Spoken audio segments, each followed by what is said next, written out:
the same year. It's a pretty big hit that our family took, and I think you know, it's important that we all talk about it probably now instead of later in the meeting.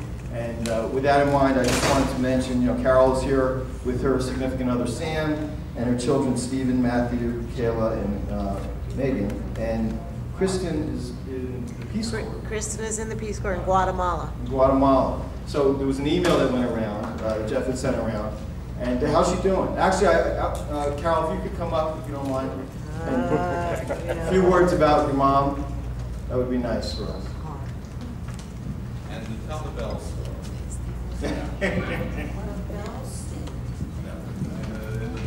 Oh, man. Don't tell too much. Tell us how Kristen.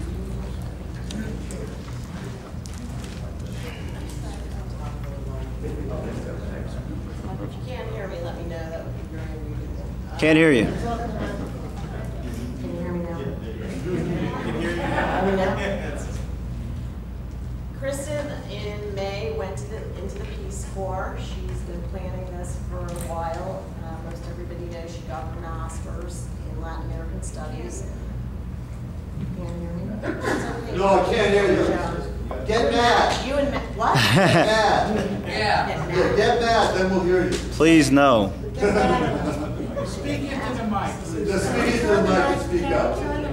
Don't be shy, you have a wonderful family. Okay, I'll get mad. Very unusual. She can't hear me, but okay. Kristen graduated and got her master's at UT in Austin in Latin American Studies and wanted for a long time to join the Peace Corps, so she did. She's now in Guatemala. She's been there since the beginning of May. She had a very unfortunate experience within the first few days of being there, had a bacterial infection, antibiotics, the whole 9 yards, but she's doing much better. I think most of everybody got a mass email from her. She's doing great. She's teaching the Guatemalans, I'm not sure exactly what they're called, but a lot of health issues, just how to take care of themselves, hygiene, things like that. She loves it. She has not yet been told where she's going. However, she's very fluent in Spanish, so she probably will go further into the depths of Guatemala because she's already learned the indigenous language there. So, you know, just a lot of prayers for her. I'm happy she's there. She wants to do it. This is her heart to do it. I think her brothers know that. But we're happy she's there because this is really what she wanted to do. So she's very upset she couldn't be here this year, and she really does want to be here and send everybody her love. So that's the tail end, Kristen. Any questions? Good. Mom. Wow. This might be a little harder. As you know, Mom died the day after her birthday. She turned 89. Mom, none of you have seen Mom for quite a while, and that's a good thing because I want you all to remember her, as you all do. Happy and smiling and laughing and joking and silly. And she still was all that over the past 6 years, but she had dementia and it progressed, and but she was still kind of happy. She wasn't angry or anything, and it was a blessing. She didn't know, and we loved having her live with us. It, you know, definitely put some humor into things sometimes. But it was her time to be with my dad, and I want to remember Mom as she used to be, and I'm getting there. But I look at Laura and Joe, and it's wonderful they're here. I mean, and in the way they are, the things they still remember, the way they speak, and I mean, Laura remembered me and talked to me. It was just something my mother couldn't do. So to me, that's a blessing. So I'm really glad to see the two of you. And that's pretty much about Mom. Thank you.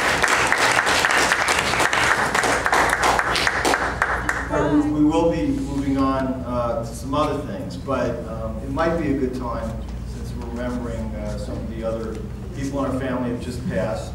Ronnie has prepared a list of others in memoriam as well, because we are going to be seeing quite a lot of the past as well as the present from Danny tonight. And I think it's appropriate for Ronnie to talk about these people before we sort of see them with Danny's photos. Thank you, Michael. Natalie and I joined the family circle in 1955. And I had grown up in Miami, Florida, and really didn't know the family. And when we came up here and I found all these wonderful relatives that I had, I was just in my early 20s. It was such a revelation and a joy to me to connect with all these wonderful people. I had known some of them because I had been up north when I was about 10 years old, and I remembered Tante Molly and Uncle Paul and Aunt Marie, and of course I knew Uncle Henry and Aunt Gussie. And I was just thinking this last week of so many people that have left, and I thought I would read their names to you tonight, and perhaps you can try and remember a little bit about them or their images when I say their names. And I think we should just think about them, and we have a lot of thanks to give them because we're here and because we enjoy the good company of each other as a result of those terrific people, who, many of whom, by the way, had some pretty tough times. It wasn't easy in those years. And of course I'll start, now this is not in any order necessarily, just the way the names came to me. And I did check with a number of other members to make sure that we had the correct list. But on top, of course, is Henry and Gussie Corngut, for whom the family circle is named. And I met them when I was a kid. They came down to Miami, Florida and visited my mother and my father and us. And they were very instrumental in getting my mother here and Jean and Elsa and other relatives to this country. And their family was great to everybody. And then I thought of Molly and Manny Corngut, and Archie Corngut and Mel Yadley, and Milton and Miriam Corngut, and Uncle Leo and Ruth Price, and Lila Corngut, and Maurice Corngut, the ever straight and strong, the Prussian militarist. I remember him as a little kid. Jean and Helen Corngut, Paul and Marie Berger, David Berger and Ralph Berger, who's Rolf and Doggy. I met them when I was about 16 or 17. I came home. I used to grease cars. I worked in a gas station and I was full of grease and oil. And they walked in the house. There was Molly Rabinowitz. She passed away before the family circle was formed, but I really had to name her because she was, to me, one of the sweetest ladies that I ever knew in my life.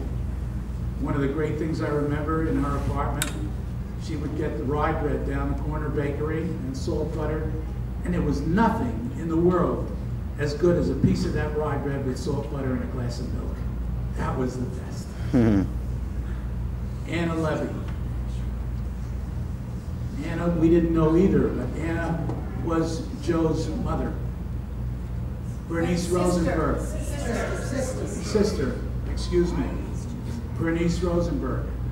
Ann's daughter. Ann's daughter, right. My mother, Helen Stambor. Helen Corngut was her maiden name. There was Amy Rabinowitz, who we miss.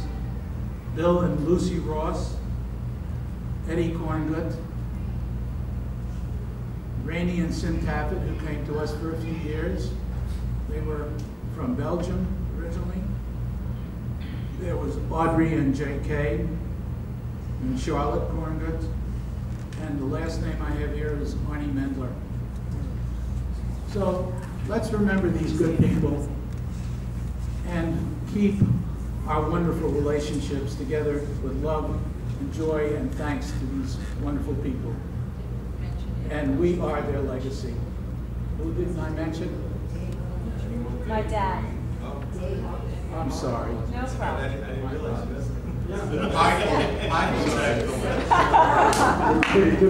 The best treasurer we ever had.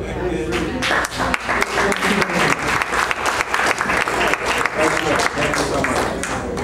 Okay. Well, you know, I think it was very appropriately said that, you know, that was our foundation. That's many of those people founded the Henry Family Corngood Circle and Henry Corngood Family Circle. And they're responsible for why we're here today, but we are their legacy, and it's up to us to keep this going.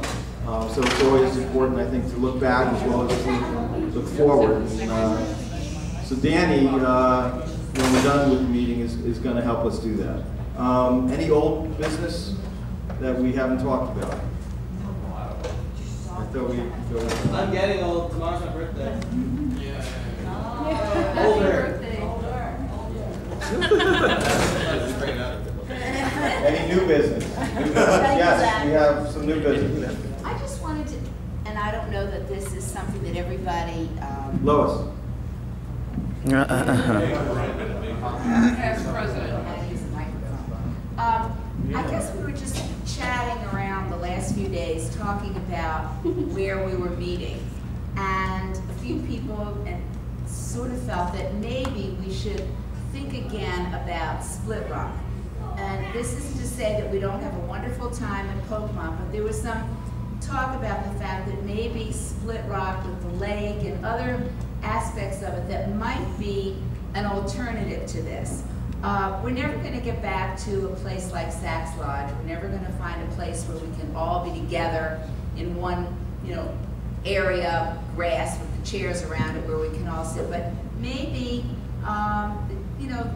it might be worth discussing whether people perhaps like to Split Rock a little bit better than Pokemon. So I just talked to a few people sort of agreed that maybe we should look into it. I heard that it has been revamped somewhat. I think they did not have an outdoor pool, but they do now. So I just wanted to bring it up to see if anybody had any thoughts about it. That's it.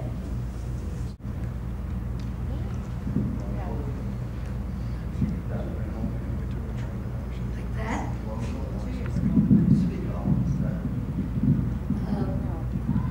Being that we were at the very beginning of the family circle, and being that one of the major people who started was Ralph Berger, I would like to tell you of Joe's and my first meeting with Ralph Berger.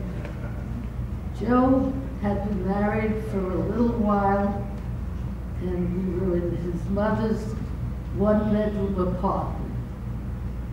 And when Joe was living there, just without me, he slept on a folding bed in the living room, and of course, his parents had the bedroom, and unfortunately, he had lost his father about a year before I met him. And then, I had just gotten a very good job. I don't know if anyone heard of Finlay Straps many years ago.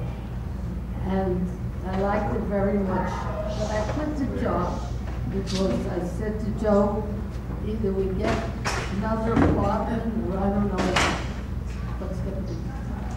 And so I went apartment hopping, and someone told me to go to Washington Heights. They had nice-sized apartments.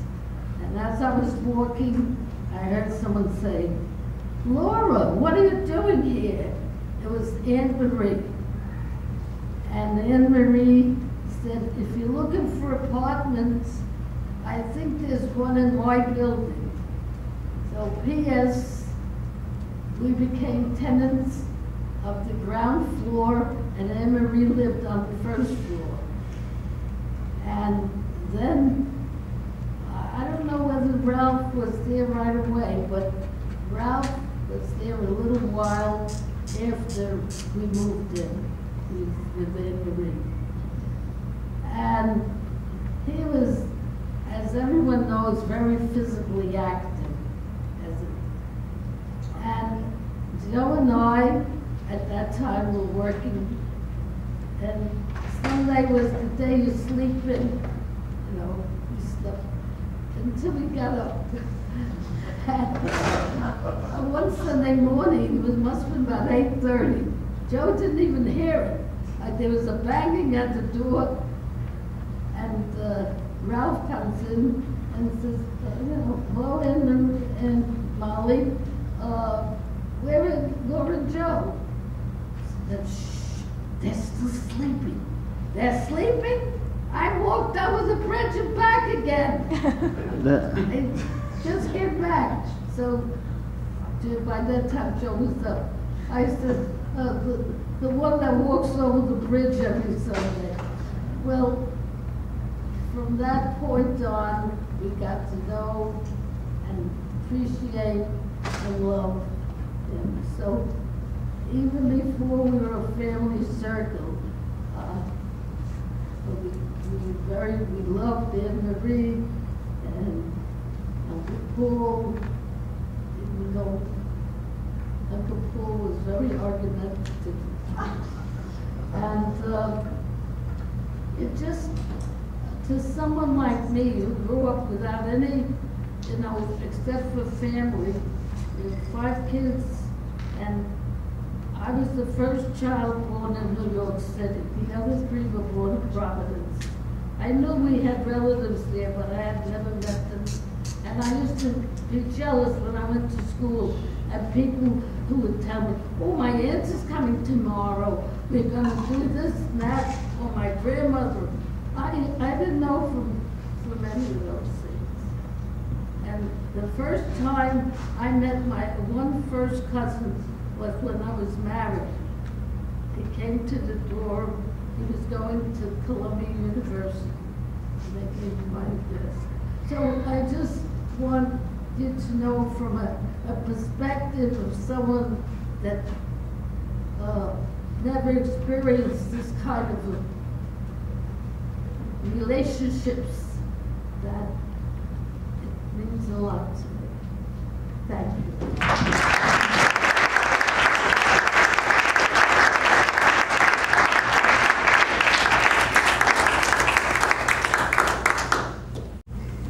I just want to say we're going to celebrate a little later. I know there's other celebrations, but my father's turning 90 in 2 weeks, so we want to celebrate that, and hopefully we can all eat and drink.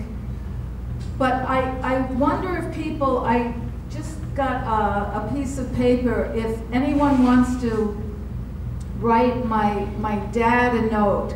Unfortunately, I feel very upset at these gatherings because my father is pretty deaf at this point, and he can't always hear and pick up what everybody is saying, and I know he would really appreciate it. So if you talk to him and there's no response, that's kind of what's going on there. But I just know how much this family means to him, as he said, and it's meant a lot to us, to all of us over the years, and it means a lot to me now. It always has, but especially since my sister passed on. So if anyone wants to write a note to my dad, I'm going to be passing this paper on, so if you want to communicate something that he might not hear, you can write it. Okay, thanks a lot.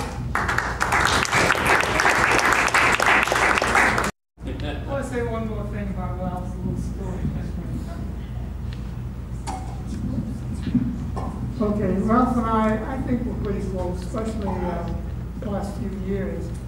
And we told a lot of stories about each other, but there's an early story where we were at a picnic early on, many years ago. And I think this is before the family circle met. And I had dated this model from New York, and I brought her to the picnic. And I got the usual hash from the family about, was she the one, was I ready to get married, the whole thing. By the time, before we were ready to leave, Ralph came over to me and said, I'm sorry, Herb, but I backed into your car, and I had this '57 Corvette. And he had a big Chrysler, and I had the rear of my car. And he said, I hope that this will not stop me from being your favorite cousin. And it didn't.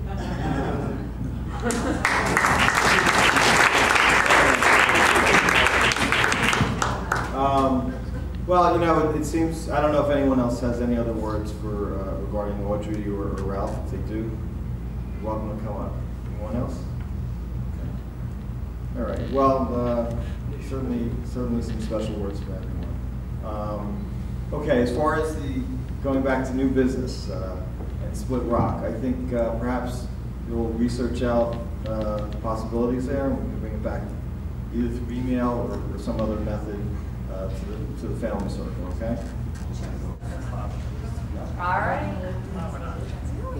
As almost everybody knows, I am very famous because some people have been looking on YouTube and seen me singing I'm a Pizza when I was only 3 years old.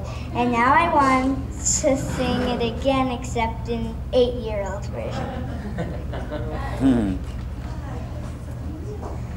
I am a pizza. I am a pizza. With extra cheese. With extra cheese. No anchovies. No anchovies. Pepperoni. Pepperonis. I am a pizza. I am a pizza. And I'm ready to go.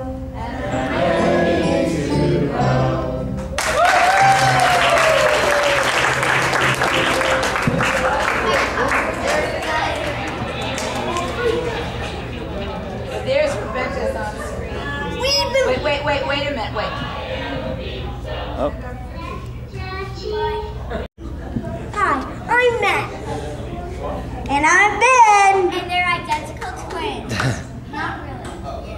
Yes, we are. What are you going to That do? looks like Caleb. What are you going to do? Okay, well, say what you're going to do, an imitation of. And we are going to do an imitation of SpongeBob SquarePants. I've been working for Mr. Krabs for many years, and I always thought he was a great boss. See? A great boss. And now I realize that a great big jerk. And now I am 100% man, and this man has to say something to you.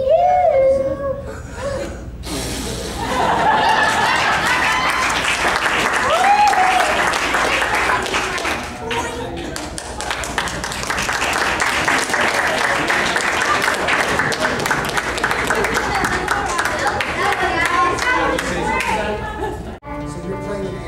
Yeah, we're just going to do A.